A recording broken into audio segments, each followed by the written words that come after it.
Hey, what up? It's your boy Kennyon Brown, and right now you're watching Take Flight. Yes, sir.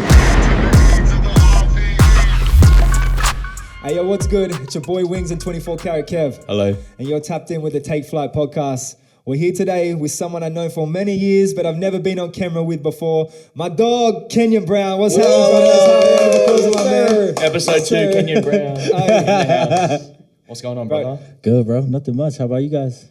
Bro, second episode. Yeah. This is it. I'm glad Bro, to it's an finally honor, have man. you. It's an honor to be on the second episode with you guys. I've been trying to get on video with you for I long know. enough. We've been talking about for years. Literally, before I even Years. started this shit, I was like, Yeah. bro, when I kick off these interviews, it's our time. Yeah. How you been lately, bro? I've been good, bro. I've been solid.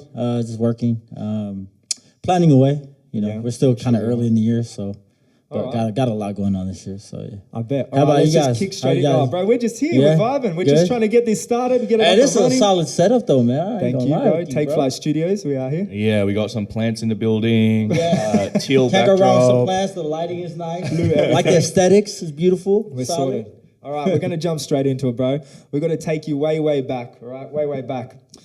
Right in the beginning. You're obviously not born here. To anyone listening at home, you can hear it in your voice. Yeah. Grew up Long Beach, California, Yep. yeah? What was Yep. it like for a young TJ back at home, bro? It was different, man. Growing up in the States, like it was pretty much all the way from my childhood up to my early adulthood, and I came here, finished high school. I was born in New Zealand, but I left when I was a baby, and then went to LA or California, and then pretty much grew up there my whole childhood into my adulthood, and finished high school here in Hoxton Park. Hey, shout out, suburbs. Hoxton Park yeah? High School. On the flip side, so you moved here as a teen, you Yeah. moved back. What was it like growing up in Long Beach and coming out to Southwest Sydney? Was there a whole big... Man, it was a culture shock. If I'm being honest, it was a very big culture shock, like in every way that you can imagine. You know, from the style of dressing, the clothing, just the culture in general. It was a big culture shock for me. I think it took me about 2-3 years to kind of settle in. You know, kind of like get the gist of everything. And you know, I feel like slang. everything over there was a lot cooler than we were here. Especially, Bro, no, in a way, like it was cool in their way, and then over here is cool in your way. So it was just a matter of transitioning into the lifestyle and the culture here. Yeah, for like sure. for example, when I first got off the plane, when I landed, I remember my cousins picked me up and like. And what, we allowed to swear? Yeah, Yeah. bro. Okay. We're after 30 seconds in, go Okay. for gold. Go okay, for so gold. the word right? We might have to beep that one. Yeah, but maybe guys, the C word, the C word. C word. Like I remember we were in the car ride driving to Liverpool, and my cousin was talking to my other cousin, and me and my brother were in the back, and I just remember her saying, "Oh, what a mad," or like mad or mad, in the accent, and then me and my brother were like, "Wait, bro, like." How intense is that word over there? Because you hear about it all the time. Oh man, it's intense. I mean, Are we talking like you're insulting someone? Is that... it just depends on who is hearing it or who's taking the word. But I remember when my cousins came from the States and they started hearing it, it's the same way I reacted. It was like, oh, damn, like, it was like, but that I'm giving you an example, like, Of course. just this, the language, the slang and everything is so different. Big culture shock. It's so short and sharp. It's just... We are. For Very real. straight to the point It's over so here. hard to hear, but Right? it's so good. And then like when I heard that word over time, I was like, I'm gonna start saying it. So I say it now, like every now and I then. went through a quick scroll through your Twitter the other day, and I've seen it a fair few Yeah. times. You've caught No, on, but I bro. always have to put like the hash or the star sign Just on the U, so I don't say. You're not getting cancelled off Twitter, bro. Yeah, you don't want to get a shadow ban, man. Yeah, exactly. I don't want to get canceled. So when you came over to Australia, did you have any perceptions of what it was going to be like? Because I guess the one thing I always think about when Americans, their perception of Australia, it's like that episode of The Simpsons when it's literally like, Homer's... Oh, his Bart in the 100%, bro. kangaroo couch. Yeah. No, like yeah. So for me, when I arrived, I remember thinking that I was gonna get off and I was gonna. It's very stereotype, like typical stuff. I thought I was gonna see like kangaroos. And 100%. I'm not playing. Like I actually thought I was gonna see that, and then driving, on my way from Mascot area to Liverpool. It's different now as. Compared to when I first arrived here, I saw more than what I expected to see, and I was like, oh, there's like a lot of houses, and it's like concrete jungles and here and there. Like I was surprised, man. And then now look at it, Sydney's developing crazy. So Hey, no joke. I went to Boston in 2011 with my mates, and we ran into this girl, and she asked us, "Do you have hamburgers in Australia?" crazy. Hamburgers? Yeah, they just We were think like, yeah, we like, do. no, they just think like a lot of my family and friends, or most of my friends who haven't been here, they ask me like the craziest questions. So I'm not even surprised By with that, somebody asking about a hamburger, man. Like Yeah. they're so boxed in because they don't really travel. They're in their outside. own Yeah. bubble. No doubt. Nah, they Also on the same night, we accidentally went to a Jewish dating night called Gin and Jews, like completely by accident. Gin and Jews? Yeah, Gin and Jews. What a name! Straight up, man. We just walked into this pub in Boston and we were just having drinks, but we didn't realize it was a dating night. And this girl comes up and she's like, "You guys aren't Jewish?" And we're like, "Oh, what? Like, what do you mean?" Like, Gin and Is she Jews. sure? It's Yeah, Gin what a and Jews, name. the dating night, man, in Boston. Shout out to Boston. I'm gonna come Yes, back. sir. I haven't been there yet. I want to go there one day. 100. head back. And also, I guess it's interesting also moving from, LA to West Sydney, because I feel like, I don't know, when I feel like all the hip hop guys I know from Melbourne, they're very tapped into that 90s New York sound, Capone Noriega, Mobb Deep, hardcore New York hip hop. And then in West Sydney, just everyone I've seen to meet always has this big like affinity with West Coast hip hop. I mean, even if we talk about, Forte, not Fortify, we'll talk about him later, but Forte, don't get it confused. Forte, he's done songs with, Lil Eazy-E and Snoop Dogg and stuff. And then even now you see Southwest Sydney, the 046, they're bringing that G-Funk. The very G-Funk G-Funk influence, So what is it about West Sydney that has such a big affinity for West Coast hip hop? Man, it's actually good that you brought that up because I always thought that whenever I'd go down to Melbourne, I would see a difference with West Sydney culture in the regard of like music and influence. I when I'm in West Sydney, I feel kind of at home because like I see a lot of my people, whereas back in the States, I see a lot of African Americans, a lot of Mexicans, a lot of Cambodians, a lot of Islanders. Very diverse West Sydney, and I get the same kind of feel. And then there's obviously like poverty, and there's good and bad in West Sydney. So I get a lot of the same like feeling like I would if I was back home. Yeah, So, that's awesome. Yeah, Man. I definitely see a lot of similarities in their own ways. Yeah, 100%. You obviously bring a little of yourself back here every time. I've seen you and your family tapped into the Super Bowl on the weekend, bro. Man. What's your thoughts? What's your go-to though? NFL or NRL? I love both now. Yeah? Like You don't know- I you think I don't- only started watching NRL maybe 3 years ago, 4 years ago.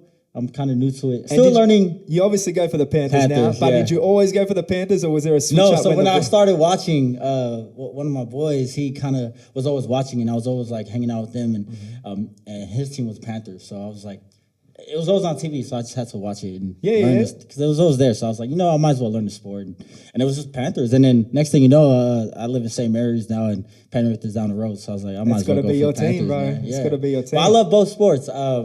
NFL, like obviously the seasons are different. Like when NFL is done, NRL is about to start, and so you're sorted all year round. yeah, I'm pretty much good for the whole year. Pretty much good for the whole year. It's pretty interesting as well because I feel like in America, it's like whether it's basketball or NFL, it's so intertwined with hip hop. You know what I mean? 100%. It's so reliant on each other, and it's only really been the past few years that the same thing has happened Here. really, because you see like the Melbourne Storm singing HP Boys songs. Yeah, that's dope. Man, to be 100%. honest, like when we started Take Flight, it was only a year and a half ago that anytime an NRL team used a rap song, I'd be like promoting it. Now it's, I don't it's have all to the because time. it's so constant, which is great. No, I love it. I see a lot of the teams like would use songs on their reels, IG reels and stuff.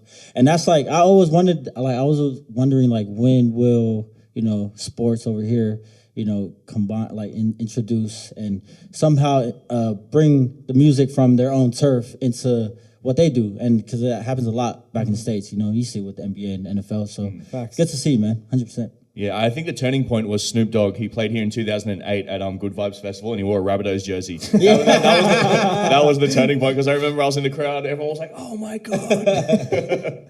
Oh man! All right, talking about Australia, man. What would you say the benefits are to kicking off your music career here? Because you weren't doing too much back home. You're pretty young. Bro, if I'm being honest, like I think if I didn't move to Sydney, if I didn't move here, I probably wouldn't have started music. If I'm being you never know, but I feel like I tell myself that was one of the biggest reasons, like God told, was saying for us, me and my family, to move here. Because just over there it was different, the upbringing that I had and my surroundings.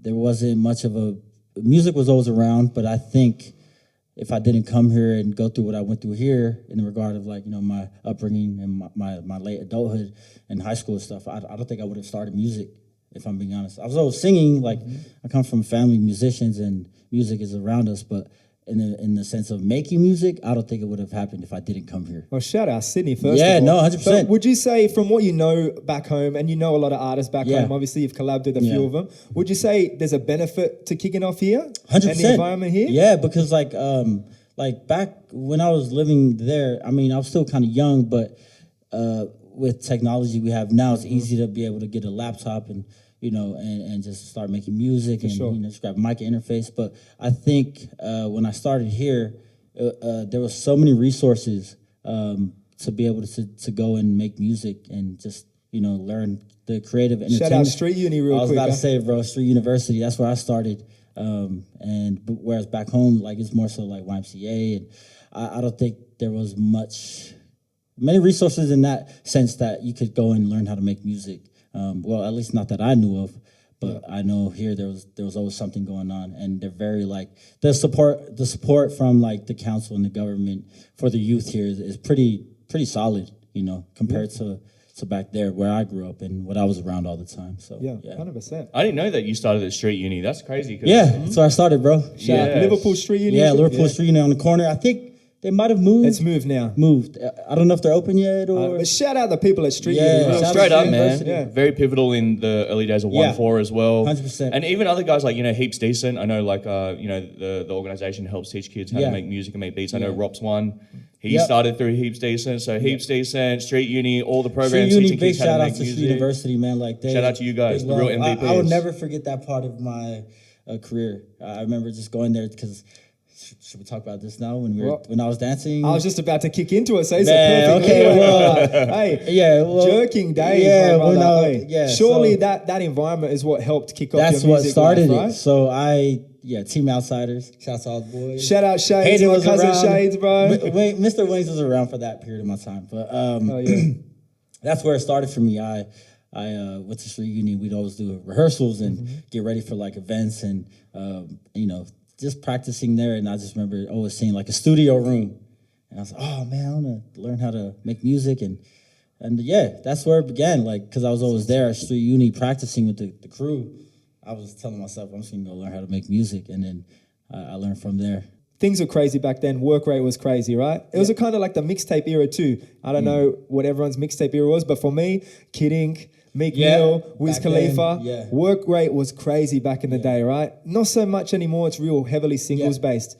Would you say growing up in that era of rap has influenced how you are now and driven you to the success you are able to have? Yeah, 100%. Because again, like with what we have now, like the access to everything we have now, we were very limited. I mean, it was only like less than 10 years ago. Yeah. Not a big gap, but we were limited with what we had. So like you just had to get stuff going and get shit going because you just didn't have much and you just had to work with what you had. And I feel like that kind of helped the work rate that, my influence of how bad I wanted it. 100%. And now, like, I'm so grateful for that, what's out there now, and just everything's easier to get access to, and for you sure. can learn something by just looking it up on YouTube. You know what I mean? And you can go down the road to the nearest music store, and you grab something that you've been wanting to find online for like the last couple of years. So yeah, times have changed heaps. It's crazy though, because I feel like artists nowadays, a lot of the bigger hip hop artists, they drop like one single every 6 months and that's it. And it's like, bro, I swear the artists of the generation before, they're a different breed. Nah, man. they just mixtape. Hey, they never saw Gucci Mane dropping 12 albums a year, bro. They never saw Gucci Mane. And those albums didn't have like 6-7 songs. They had like 15. That's what 15 I'm songs, talking about. yeah. And it was only a few years difference when this started happening, when the 100%. mixtape era fell off and it just became based on the singles. Yeah. So it's interesting now because it feels like it's more competitive than ever now, but people are dropping But less music. there's less music. So weird. I'm still trying to figure that out. That's something I'm still trying to figure out, like why it's like that now. But times change, and I guess you just gotta accept it. Roll with it. But you're still pumping out the work rate. Man, yeah. And before we move on, one more story again. Shout out Shades. Just a Damn, bit Shady got about all the stories, bro. How far Kennyon has been putting in the work? How long? There was a time where you were young boys, finished jerking for the day, back at finished. For the people at home, jerking is dancing. One more time, jerking Pause. is It's a dance, dancing. okay? Pause. Can you explain? Can we actually just stop for a sec? Can you explain, like, for anyone out there who wasn't around in that era, what actually is that? It's like it's the reject of the Cat Daddy Teach me how to Dougie. Teach me the how to Dougie. Dougie. Yeah, that's probably the best way I can explain Cat it, right? daddy. Cat. All that stuff is that's pretty much the jerk movement.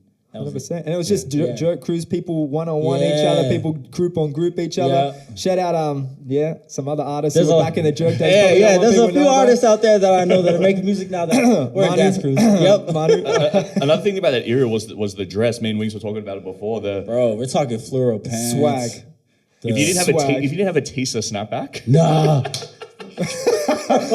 But tell me. And then you have to have the tag on it. You have to keep the tag And it on had it. to sit on your head Yeah, you have to keep the tag on it. How many Goodwood chains did you own, bro? Bro, probably like 3.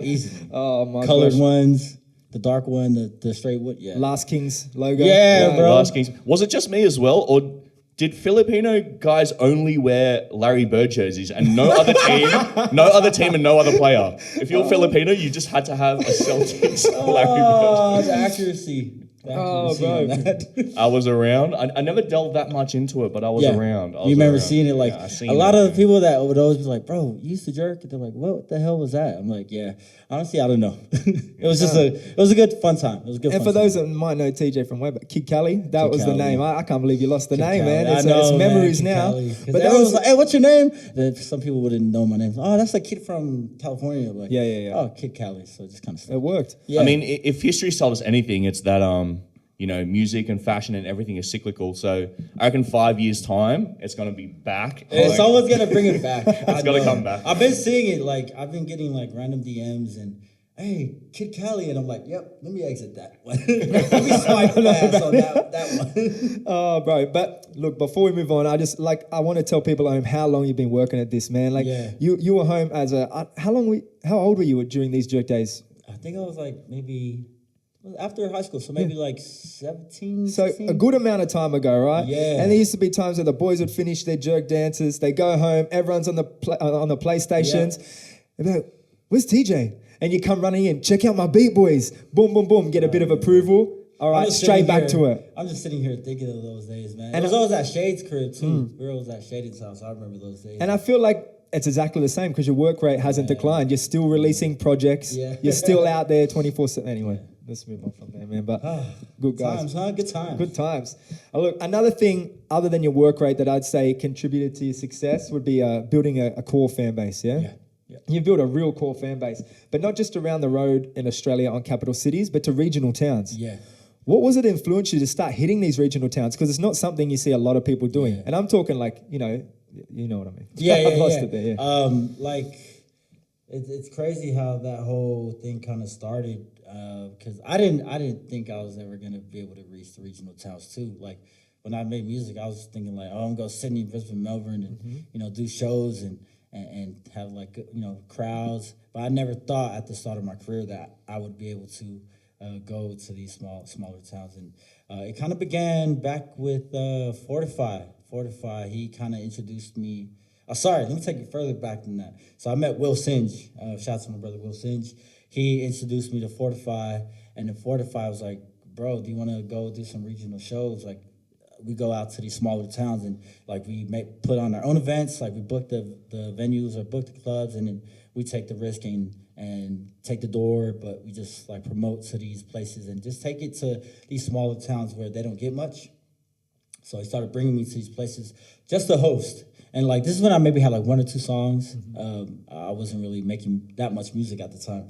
And that's where it kind of began. So this was like years in the making, like constantly going to these places. And So you were strictly going around to host all these times? Yeah, Okay. just hosting for their events. Him and Mark Martin, shout out to my manager Mark, they would put on their events and then they would book me to host because he was like, "Oh, you're a new artist, like, I can pay you this amount. It's not gonna be that much, but it's a good experience." And back then, like, I would just go for the experience and the opportunity to be able to host. And then that's where we were meeting all these fans and creating the relationship between us and like these people in these smaller towns.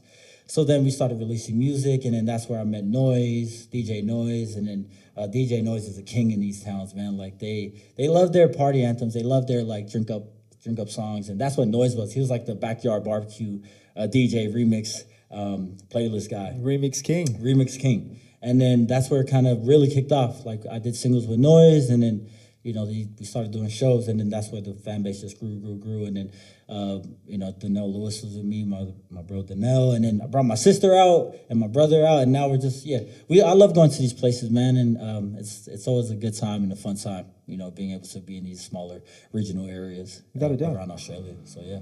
Again, man, I feel like that's something that a lot of artists nowadays, young artists coming up, don't understand. It's like regional Australia can be the backbone of your 100%, career. bro. If you can play, shows in, northern New South Wales, far north Queensland, all across Western Australia, not just Perth. That can fuel your career, man. But it's like a lot of young artists coming up now because of, I think it's just the environment of maybe hip hop that we're in now. I'm saying like so old now, but like the kind of environment of hip hop, people, they have a couple million streams and they expect bottle service. I want to hum it to the show and this and that. And it's like, nah, just get on your ass and fucking go. Just all down the East Coast, all the West Coast. That's it, bro. Everywhere and just do it. And I salute any artist who does that. Like I've seen like, I don't really know them myself, but I've seen like bands or artists that do the same thing, same runs, and try and go to these places and just try and get out there and create relationships with these smaller town audiences, because like if you get locked in with them, like I believe you can go there for a very long time, constantly drop music, and because these guys, like once they stick onto you and you keep creating the music that they love, they're just gonna constantly come. So every show that we've done from the start has always either grown, staying the same, or grown. So that's the. And you've been doing it for a minute now. Yeah, man. I think maybe like five years now. That's beautiful, man. It's good that you can still keep, like you said, it's just grown and grown. Yeah. And bouncing off what Kev said, people are real reliant on their numbers, Spotify numbers, Apple numbers, and it's great to see numbers. Don't get me wrong, but a lot of people aren't focusing on their core fan base in any way, shape, or form. 100%. Whereas you, not long ago, just did a tour of the USA. Again, it's not like that's your home, but it is originally. But you didn't grow up there doing music. You're able to go over there with Noise, your sister Bina, shout out Bina. Relic was there. Relic was there too. And you had sold out shows all over the place, all these different cities. I don't know what that one with the big stage was. That was in Seattle. Shout out Seattle, because that looked crazy. That was crazy. What was it like being able to return home and have all these people screaming your name? Bro, it was crazy, screaming your songs in your face. I always look at the videos and stuff, like, every now and then. And I don't know how to take it, but it's a blessing. Like it's just one of those things you have to be there to experience. And I'm still trying to take it all in now, because I think now that's my next move. Besides constant regional cities here is the States every year, and we're in the works of going back to the States this year. So we're planning, we got a few shows locked in now, but we're still planning a bit more. But I don't know, man. It's just unexplainable. I can't explain the feeling of, because we didn't know what to expect until that day. We always talk about it, me and my sister Noise and my brother Relic. We always talk about it man, we didn't expect it to be the way it was. Not just that show, but all the other shows. Some were smaller than that one, some were the same, but it's just the fact that we're here, and then people across the water, bought tickets and came to the show, and we're singing all the songs. It's crazy, man. But as you said, if you can go that far across the world and even sell 100 tickets, man, where people could be doing 10 million streams here and not even sell 50 tickets, it's great to see, man. It makes me proud to see. Yeah. So I think traditionally America has been pretty, protective of hip hop, in the sense of they find the UK and Australian accents and the sound maybe a bit weird, or I've heard stories, even Skepta, gets cosigns from A$AP Rocky, all the biggest rappers in the States, and still they don't understand 140 BPM grime in a UK accent. So obviously the Kid Laroi, he's been a huge export from Australia. He's got a #1 hit, I'm pretty sure, in the States with Justin Bieber. Has that shifted the needle in the perception of Australian hip hop at all in the States? Man, I think slowly it is. Because I remember maybe 3 years ago, I'd sent some stuff from the Aussie artists to my cousins, and they're like, "Oh, I don't really feel this." And then I remember this year, last August when we went, I remember playing some stuff, and there's "Hey, this kind of knocks." So I think that it's slowly, gradually, they're starting to warm up to it, but I think it's going to take some time. I think it's only because they just have enough of their own that they can listen to, you know what I mean? So they're maybe comfortable in the sense of not really caring to try and people outside of their country, but I love it, man. Like I love music here. I love UK artists. I love American artists, and I'm always just trying to tug on it. Hey, man, like trust me, give it a chance. You'll like it. It's nice. Like you're saying, it just takes getting a bit of it out there as well. So something I've said before, I don't know if I've ever said it on camera, is for me, I don't know what it was like for you guys when I was young. I hated beer.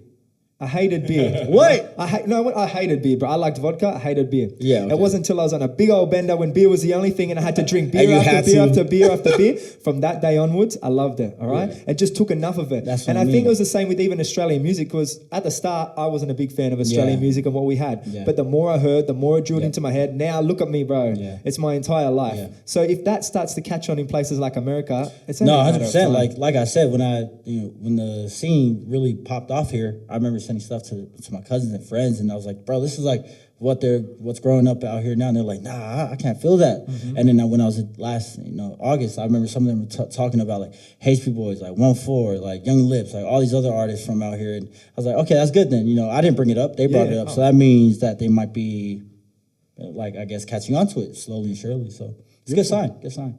Yeah, I think it's gonna. I've always said, people have always asked me, being like, who do you think's going to be the next, Australian star who's going to break into the States like Leroy?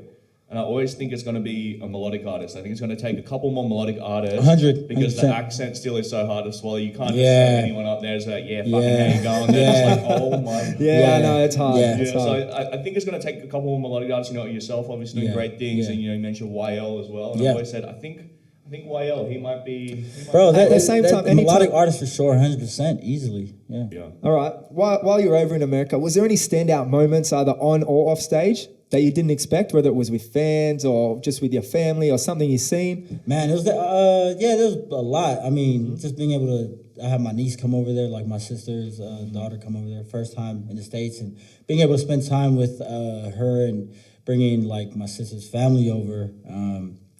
It's back to where our old stomping grounds. Like that was, something that I would definitely remember off stage, was spending time with them back where we grew up, and introducing our like cousins over there to the family here and friends over here, and then being like on stage was definitely that Seattle show, man. Like just every show, like they knew the songs, man. Like Utah, Oregon, not Oregon, Colorado, like these places that I didn't think that like there were even Polynesians or even fans, so to speak.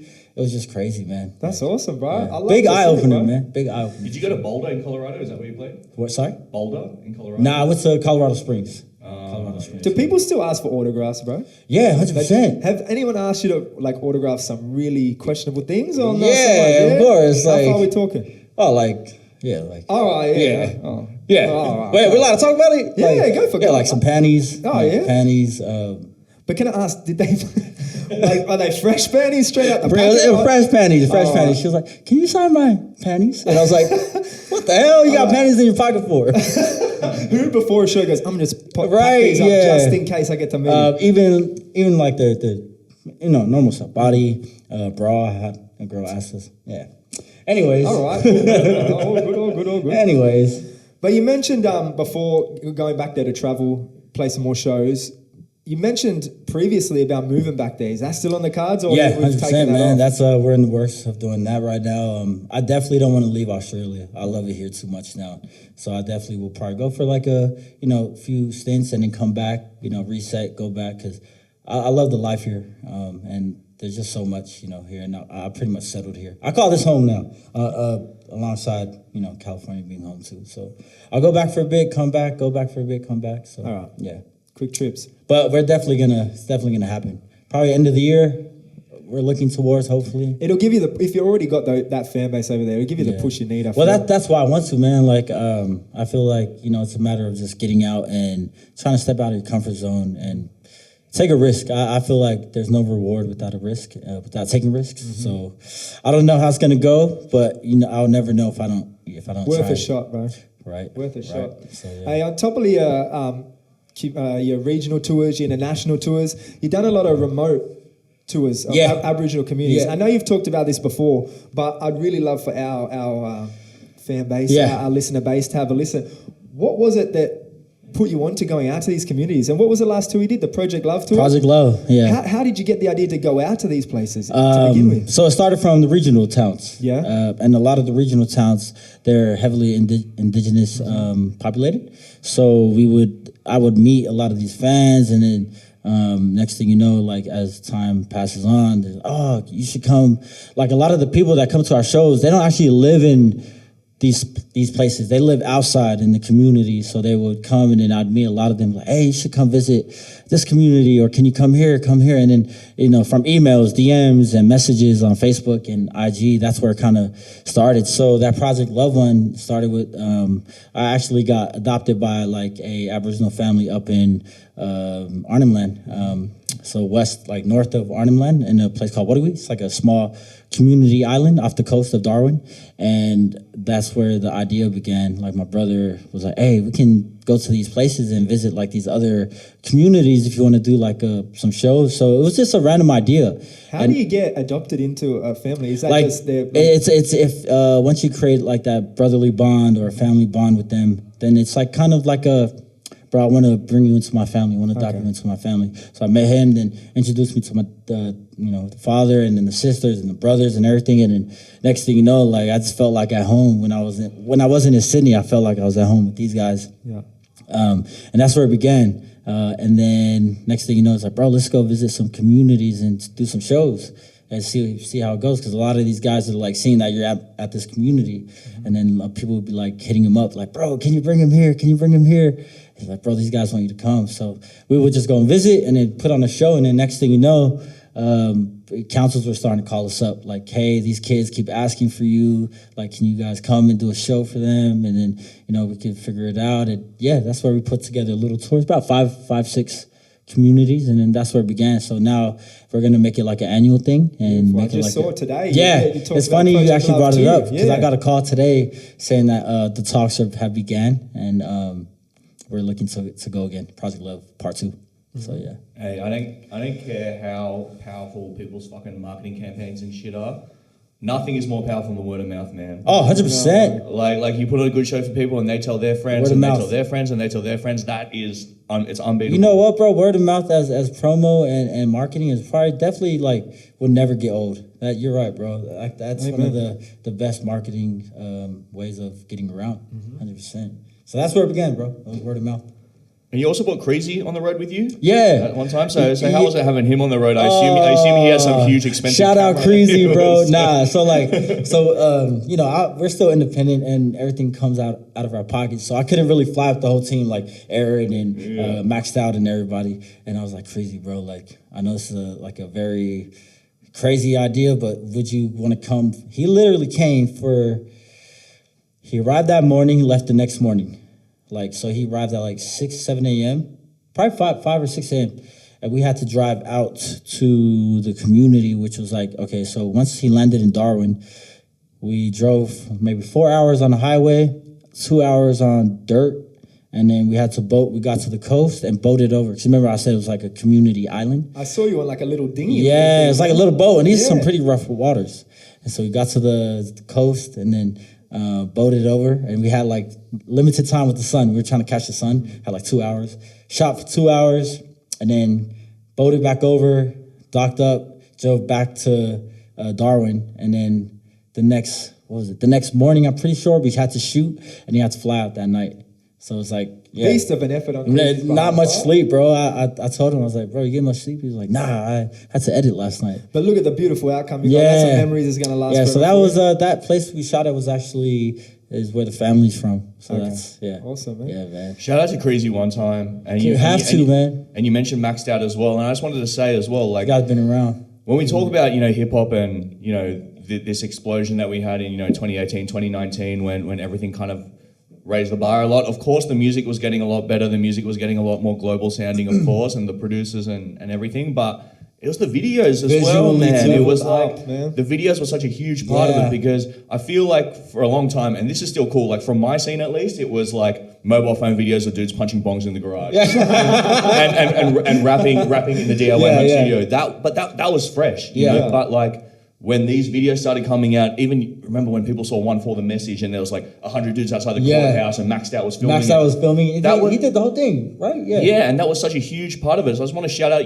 Crazy and Maxed Out and all the videographers in Australia because they're a huge reason for why a very big part. Australian hip hop has gone to where it is. An extra shout out to Moonboy as well. He came on a bit later in the scene, but these Moonboy videos are ridiculous. And Crazy, keep him coming back. He went a bit quiet for a bit, huh? Yeah. So obviously he's doing all the other stuff on the side, but of course. We got like the next couple singles because I'm always working with him and trying to I like to build with people, and me and Crazy definitely got stuff planned for the rest of the releases this year. So Beautiful, man. But big shout out to Maxed Out and Crazy, man. They've been around for cool. All the videographers around Australia, MVPs. Yes. Hey, moving on from that one, bro. You got a catalog of absolute hits. Like I was just driving around today. I was like, I got to get myself in the Kennyon Brown mood. Hit after hit after hit, bro. So whenever you hit the stage, I'm sure it's crazy. Yeah. But as of late, I feel like your biggest hit, well, it's the one I see all the videos of, Lady Love, bro, with your sister, Bina Butta. Yeah. All right. Absolute hit. Yeah. It was my favorite. Was it 21 or 22? It came 21. 21? Oh, wow. 21 to 22, it was my favorite. Yeah. Like slapper, bro. Yeah.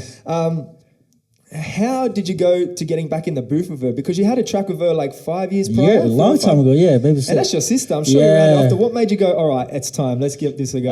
Well, bro, it was actually her. She jumped in the damn room when I was recording that song. And she was like, oh, I like this. She pops her head. What's this song? I'm like, so you were on it first. Yeah, so I wrote it, and then I was writing as a dedication to who was now born, my nephew, and at the time he was, in her stomach, and I was writing a song dedicating it to him, for when he comes out, and he can have something that could be, oh, that's about me, and then I like kind of sat there, and my sister came in, and then she was like, oh, can I have it? And then I sat there, I was like, you know what, this actually might make more sense that she takes it, and then I just hop on the second verse.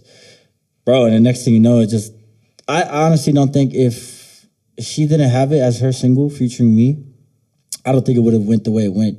Because I think it was like so fresh, especially in our Polynesian community, to have like a girl like her singing like to some, Afrobeat influence beat with a topic or a message like that. So that one we didn't expect it to go the way. I mean, no one really expects anything to go the way they want it to go. You know what I mean? When they release music, I wouldn't want to pull you down, but I got to say, Bina and you together definitely make that track. Oh, man. I'm glad I stayed on because I was gonna be like, oh, I'll write a second verse for you, but then I heard her do her verse, and I was like, can I? I gotta go back. On that. Can I actually stay on this one? I like this song. Yeah. And then it just went the way it went, bro. Beautiful, man. You're no stranger to working with your family. Another one I found out. Shades is back in the day you and Relic and someone called that I'm not too aware of S to the P. Rest in peace to my brother S to the P. Spencer. He passed away I think last year. That was actually the very first song. That's not where I learned how to make music. That was the very very first song that I ever recorded on, and it was because my brother asked me to come and. S to the P asked me to hop on it and do the hook. Well, damn. I was Watching You, was it called? Watching You, bro. Everyone's going to go home and listen to it. That was when I was younger. I think that's under Kid Cali. Yeah, it is. That's under Kid Cali, yeah. And from what I heard, it gained a little bit of area fame because back then songs weren't, you know what I mean? Like, it's funny you mentioned that because I think I was in, where was I, Brisbane? I think I was in Brisbane recently and somebody had said, hey, you got to perform Watching You. And I put my drink down. I was like, what did you say? What did you say to me? He's like, Watching. I'm like, bro, I haven't heard that song in years. Like, I haven't actually heard that song. And then to hear somebody bring that up again, man. But that was the first song I ever recorded. Crazy. Look at that growth. What year was this? That was, bro, honestly. That was about 11 years ago. 11 years ago. After I moved here, I'm pretty sure, I swear back then, Spotify and shit did not exist. No. How you measured success was area fame. Swear to God, because it's like, even you think about like Enter or Schemo, Sydney Searchers, all these acts from Sydney, it was like you'd hit your max on the MySpace players. And the recognition of your song would depend on how many people were Bluetoothing it or Bluetooth was the way of life back then. Man. Imagine we had AirDrop back in the day. Imagine how fast your songs what were the phones? Infrared. And what were the other ones? Like a block. It looked like a block. Not Blackberries. Sony? Sidekick? Hip Top? Sidekicks, I think Sidekick? it was. I don't know, I remember those phones, man. I don't know, I don't know man. what There's that a is whole there. lot of Oh, old phones. Psychic? Oh, I don't think that was here. Okay. No, I think that we did have them, but it wasn't popular as Oh, it was okay, over yeah, there. yeah. It went into hip top for us. Did you have a hip top? You look like Yeah, but someone you're, out of no, you're just thinking about emo kids now. Like, all that shit. But yeah, while we're talking about your family, man, look, you've been working with and aligned with Future Now, your label, for a Yeah. long time, bro. And it's not just your family, blood family. So you have Bina, Yeah. you have Relic, Yeah. but you've got people who I see as pretty much like family too. So Noise, Yeah. Donnell, Yeah. and then you've got people like Mark. I don't know if Fortified's working in the background with it. Yeah, Fortify is in the background for sure. How is it working amongst these guys and being a part of an independent team? Like, what are the benefits of it for yourself? I think it began before business. We were just like boys, like just trying to do things and make things work. So we were just kind of homies first, and then became like real close, and then ended up making it a business for us. And I think that's why I'm still with the same team, or the team is still the same from when we started, is because we were grounded with the relationship before money came to play, and I think that's just where it really took off, because we knew what it was before all this stuff started happening, and the touring and the music and the numbers. So I think we always go back to where it began for us. Okay. Yeah. Yeah, awesome, man. Yeah. So that's the benefit, is being able to trust everyone. Yeah, in it. like it just knowing that there's no like hidden agendas. Like it's an open team, and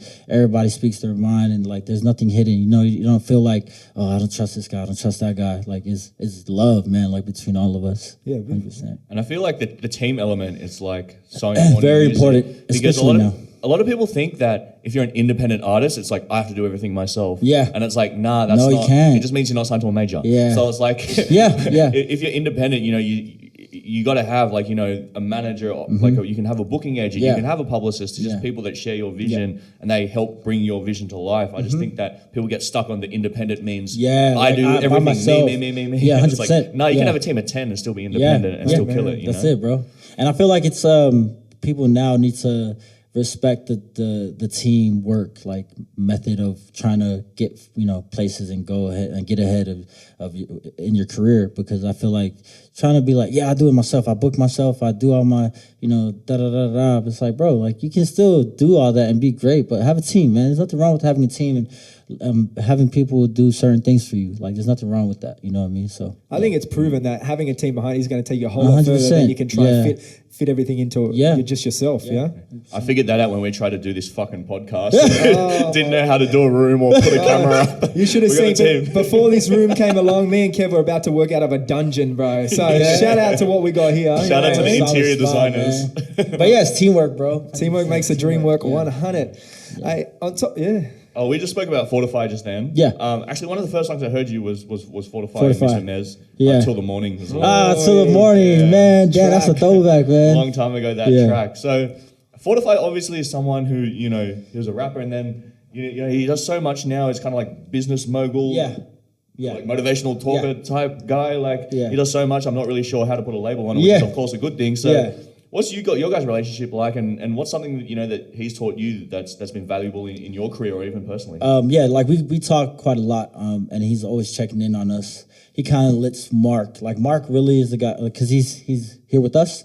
Sam's over there in Dubai, and he kind of relays the messages to Mark if he can't get a hold of us, because he's always busy, so we don't always want to bug him. But the times we get to talk and we get to message a lot, and he honestly a lot of the releases, like Sam kind of green lights him. He's kind of, so we send it to Mark, and then Mark would send it to Sam, and Sam would be like, yeah, no, maybe, and then Sam would hit us up like, he's always reminding us like, bro, like don't let up, stay on their necks and just keep working. Like even a couple of days ago, he hit me up, like saying, bro, I need these tracks from an upcoming project that I'm working on. So Sam's always there, man. Fortify's always there. And Can you tell us his last name? Yeah, How do you say his name? Ratu Maitavuki. Ratu Maitavuki. I don't want to insult him. That's very hard. Yeah, I'm it's sorry, a long Sam, last name. Fortify, that's So a I'm hard saying one. Sam because that's his real name. Yeah, but 100%. Fortify was his artist name. But Sam's always around, and he's always like helping us and reminding us like what we need to do and giving us that motivation. Because you guys see if you guys follow him, he's always motivating. He's not only motivated people like myself or Polly's. I think a whole range of people around Australia and the world. Yeah. So so that, and then imagine just being able to like have it on a personal level, man. So I feel lucky to be able to have that guy like just constantly messaging and checking up and like bro, like what's going on with this? Like where's this now? Like how we looking with that? And then like if there's something that he doesn't like, he'll tell me. You know, he'll be like, nah, I don't like this. Like, but you know, in a way that it's not so harsh. But he'll. I think that's one of the best things you can have because there's Straight up. a lot of people out there, a lot of people in Australia. There's a lot of yes men. There's a lot of people that only want to hear yes also. Yeah. So someone like yourself to be able to hear from a friend, influence or something, to be able to take on good advice and run with it and better yourself is beyond. Like it's great, man. Like he's not a yes man, and as a guy that is kind of the overseer of our label, it's good to have someone like him as well as Mark. So yeah, Get yourself a friend who'll tell you that your raps are fucking trash. If they or are, that. I swear to God, I'm gonna put Nerve on blast here. I manage artist Nerve. Yeah. I remember one time on his last record, we were like, okay, so this is going to be the lead single off the record, and it was with JK47, of course. Nerve and JK47, fucking one of the best combos in Australian hip hop, in my opinion. Bit of promo there. Yeah, I love to see it. You have to, You're man. smooth, right? You're smooth. Hey, you have to, man. Hey, so he gets in the studio with JK47. He comes back, sends me the Dropbox link, and he's like, this is going to be the lead single, man. This is it. I played it. What'd you say? And he was like, what'd you think? And I was like, it was all right. Yeah. As an artist, you know, that's the worst That thing you is can the fucking worst. hear. It's not even that I hate it. As a it's manager all right. too, like as an artist and manager, because trust me, I know what it's like when I send it to my manager and he's like, you get the response like, oh, nice, or oh, this is cool. It's like, Yeah, I just put it okay with a full stop. yeah. And I was like, Nerve, get back in the fucking booth. Yeah. You Got can to, do way man. better than that. Got to be like that, bro. Got Yeah, to. you need those people. We got to, because I feel like nowadays, especially, people just want to say everything's fantastic all the time, and it's like that's not how we're going to progress as a scene. Yeah. We need people to be able to, you know, say things aren't great or just not say that they don't like things. There's no 'cause it's like, question Amen. if there's no truth. Like, And the thing is, there's people that even look at Take Flight and they want their feedback or something, right? But to be honest, I'm not in a spot to be given feedback. I'm just a guy who likes music. Yeah. Let's put it right, all right? And people don't want to hear bad feedback. That's the bad thing about Australia. A lot of Australian artists don't want to hear bad feedback. They want to hear that they're great. yeah. So your friends, that's what you need. That's what you need to tell you the truth because you're not going to get too angry at them. Anyway. I also feel like America, it's like big enough to have someone like academics or someone like that who just says shit is trash. Yeah. I feel like in Australia, if you say someone's trash, they Yeah, pull they're up like, in, nah, hey, they drive down the M4, pull up at your house in 20 minutes. Dude, no, I'm not taking that. There's been multiple times I've been at a club and I've had, how come you don't post me? And I'm like, damn, bro, like... It's because it's easy to see that person because it's such a smaller. And I'm Exactly. outside. If I sat at Yeah. home all the time, all good. But I'm outside. Yeah. Anyway, no yes men in the building, bro. No yes men in the building. Bro, has it happened to you yet when you're at a festival or something, you get in a feed or a drink and someone just starts freestyling at you? Oh, but like they don't even That's introduce the themselves. craziest. They don't even introduce themselves. Oh, listen to this. Yeah. Hey, bro. bro. And they're like munching off their face. And drunk as fuck. Yeah. It's like a cappella as well. Yeah. They're like, hey, bro, I don't know what tempo you're going. You're like changing tempos, man. Like.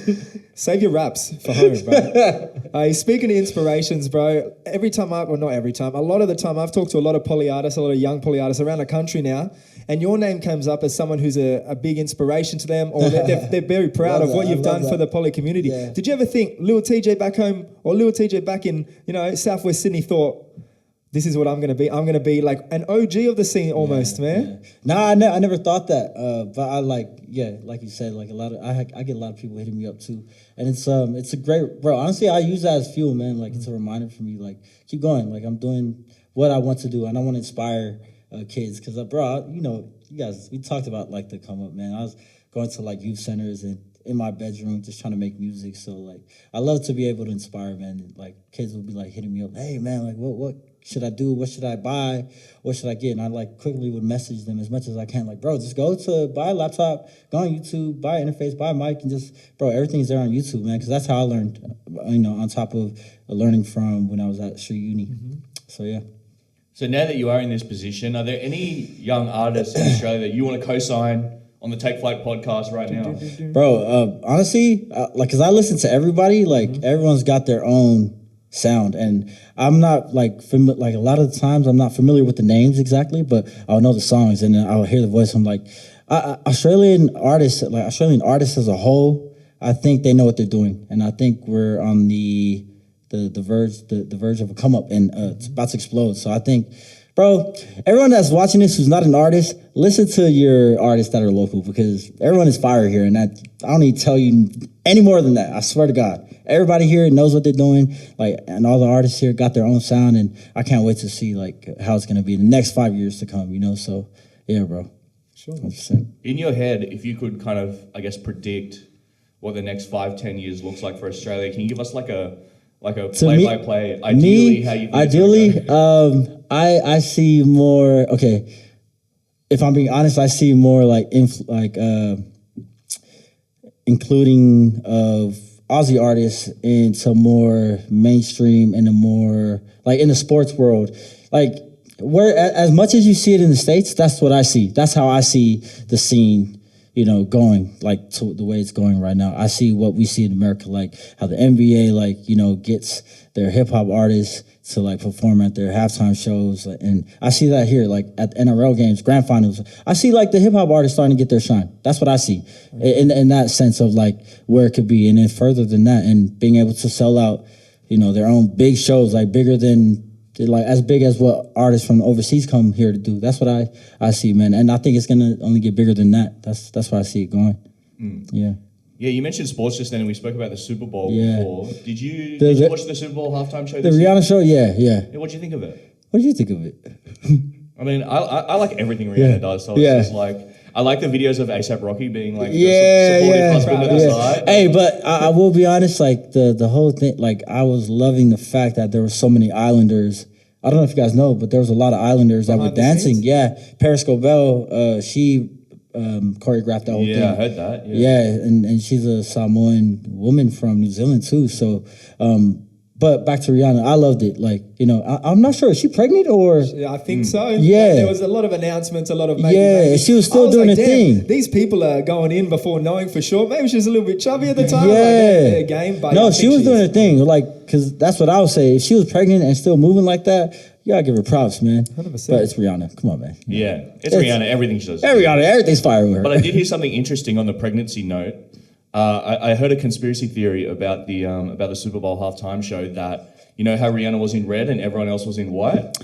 It was meant to represent the sperm. The sperm. going to That's the what egg. that's what I saw. All the white dancers. I don't know if that's true. were Is that legit? I don't know. Is that legit? The white dancers were the sperm, and they were surrounding Rihanna, who was the pregnant. She was like the ovulating egg, or something like that. Like there was a dance move where like the camera was behind her, and then like it was her back, and then everybody was facing her, but they're like body winding to her. Yeah. I think that was like that. If someone said that was like the sperm. So I don't know. That's deep, bro. I don't know, but deep, if that's true, that's crazy. Hey, good art, bro. Yeah, Good right. art. Hey, before we let you leave, I just want to know a little bit about your latest stuff you've done, Yep. bro. All right.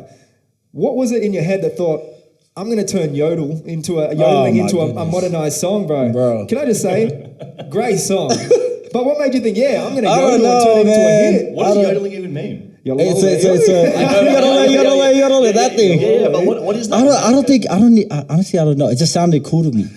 It just So sounded did you cool just to have me. the word? Hey, Okay, so all right, so truthfully, before the hook drops, I say now she's in my bed singing. I was kind of saying like the yodeling is, Singing.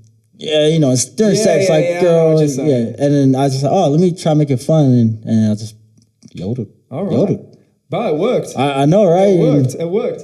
All right. I thought there'd be more of a story. No, there isn't. No, there really isn't. Like But what'd you say the first time I went to yodel on a to track? yodel, Yeah. like an R&B song. But someone asked me at the gym last week, and he was like, "Bro, where did that come from?" And that was the first time someone asked me, and I had no answer to the question. And I was like, I think it was just fun at the time, and it just sounded cool. And Sometimes it's just vibes. sometimes that's music, though, man. Like there's no wrong or right. Like it's just what it is, you know. So Yeah, I think that's a lesson to artists as well. I feel like a lot of upcoming artists feel like, I have to have this like crazy concept and narrative theme, and like obviously that music's like that can work for a lot of artists. Like for example, Kendrick Lamar, obvious example. He's a great conceptual narrative storytelling artist. But some artists just say fresh shit and it sounds good. And if you're one of those artists, just do it. If you want to do a dumb ad lib, it doesn't have to mean anything. You just fucking do it. You know what I mean? Bro, look at do you Waka remember- Flocka, for example. Come on, man. exactly, bro. Do you guys remember? I don't know if you guys remember Ryan Leslie. Okay, there's an artist named Ryan Leslie. He made a song called Gibberish. This is a long time ago, and he literally mumbles the whole song, but it's an R&B song. But it was his biggest song. But that's what I mean. Like, just you don't need a. There's no wrong or right. Just do what you think is gonna work and like just follow your heart, man, and Bring your energy to the table. right. And then you never know until you release it. I didn't think that song was gonna go anywhere. The one I just It's a released. hit. It's a hit. I mean, man. it's still on its way up, but I didn't think people were gonna like, bro, I like this. I thought it sounded cool. Yeah. All right, so 2024, we're bringing back yodeling and jerking. Yes, sir. That's it. That's all I want to see. Someone give me 2024. a teaser snapback before the next episode. I don't Pizza want- prices are going up. Just bro. those hats, but no fluoro pants, please. All right, bro. Kenny Hendrix, you got Kenny Hendrix 2 on the way. Yep. What do we got to look forward to? Have you already got some collabs locked in? Yeah, I got some. What are we talking? I don't know if I want to give it away right now, but last episode we got a whole lot of exclusive. yeah, we got I think this one, because it's my second one, and I'm really looking forward to it. Like, there's artists on there that people wouldn't think I would have a song with. At least at this, no crazy big collabs, but just people that some wouldn't think I would collab Can you with. name one? Okay, I'd say Craig. Craig, all right, So, all right. but I've already done one with him. But we got a record on there, and I think it's gonna be good, man. I love. I'm looking forward to Kennyon Hendrix too. Yeah. Where did the Hendrix come from? Obviously, I got it from Donnie Donnell. Donnell gave it to me. We were drunk one night, and his name was Bruce Wayne, like Bruce Wayne. Yeah. And then I love playing the guitar, so he's like, "Oh, Kenny Hendrix," and I was like, "Oh, wow, that's gonna stick." So yeah. Bro, honestly, like when people ask me, they always expect like a long story and like, oh man, I wonder what happened. I'm like, oh yeah, it's just we were drunk one night and then that's how it came. One with the boys. The moral of the interview, just get drunk and Just get cool- drunk. Cool stuff that just yeah, happens. just get drunk and then things happen and that's just how the cookie crumbles. Honestly though, like I know you didn't mean it like that, but like I swear, artists think that studio and writing and studio is like their whole job. No. But it's like no, bro. You go outside. I swear, some of the best concepts and songs and Yeah. collabs in history have just happened on benders. I Yeah, swear, bro, like, no, 100%. A big part of- I am not playing with you, bro. That's 100% facts. When's the Bender Anthem soundtrack coming out, man? Kenny Hendrix 3. No. Kenny Hendrix 3. No. Oh man, it's been good and chat to Been you, good, man. bro. Well, finish up, bro. You've done a whole lot of stuff with your career. You've been able to make consistent bank, making regional tours, seeing regional towns, making an Yeah. impact to the youth. What's something you can leave with people at home, man? Whether it's a young artist, Yeah. young poly in their own field, it doesn't have to Yeah. be music related. Yeah. You got any advice for these guys? Man, dream big. Just dream big. Like that's it's just the same thing. Like, oh, bro, just chase your dreams. And honestly, I think you need to dream big. Like, don't set a limit to yourself. And if you think that don't let fear hold you back. That's one thing I always. That's how I move. Is if I know something is gonna like scare me or I have a 1% in my mind that like, oh, it's not gonna work. I want to do it because I like overcoming these things and just like don't set limits and just make sure that you just stick to your gun and follow what you know is gonna work for you and just stick to it, bro. Like, but for me, just dream big because I love dreaming big. I have big dreams and whether it works or not, my aim is to make it work. You know what I mean? So I set myself big. I never set a limit and just dream big and just aim for that. Brother, Yeah. beautiful, and I can't wait to see where you end up, huh? Come on. sir. That's it. It's My G. It's your boy Wings. It's 24 Karat Kev. It's Kennyon sir. Brown. Jerking and yodeling 2024. Yo, Come on. That's the presidential campaign right there. Yes, sir. Appreciate you coming through, Yodeling. bro. Take flight. We out here. And Jerkin 2024. Jerkin all day.